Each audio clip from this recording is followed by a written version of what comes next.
Hello boss. Ito na yung natasahan natin na ballpen. Sakto na to sa baril. Ito yung unit. Saktuhan na. Ito. Ngayon, una mong gagawin, puputol ka kung gaano kahaba yung gusto mo. Putulin mo siya.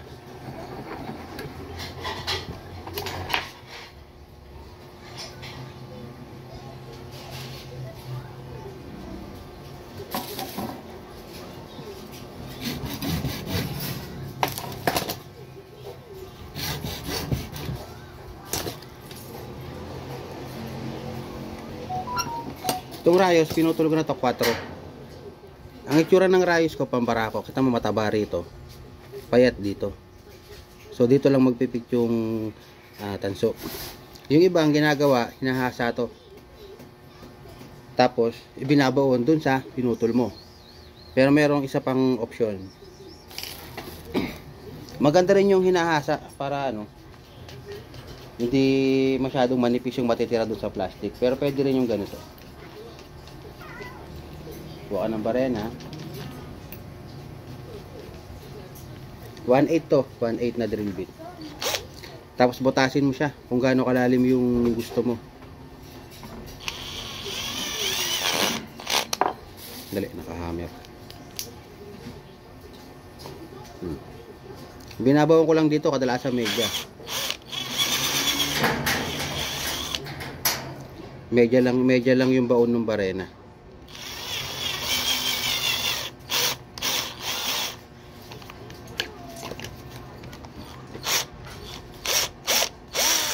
Okay na, nabaw ko na.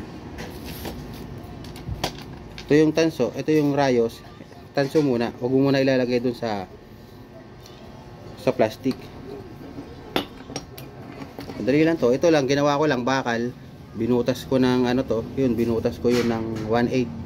Yung kasya lang itong rayos.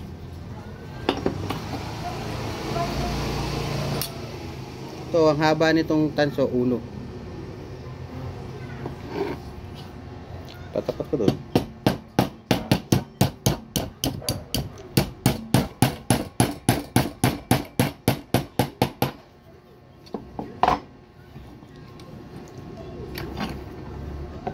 Ayan, ganyan yung tingkit. Ulit. Ayan na. Ayan na yung tanso. Huwag mo isagad kasi ito, tutulisan mo to eh. So, tapos, lalagyan mo ng beads.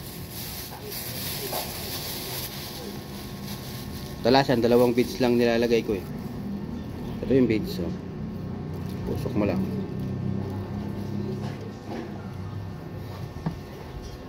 Tusok mo lang siya.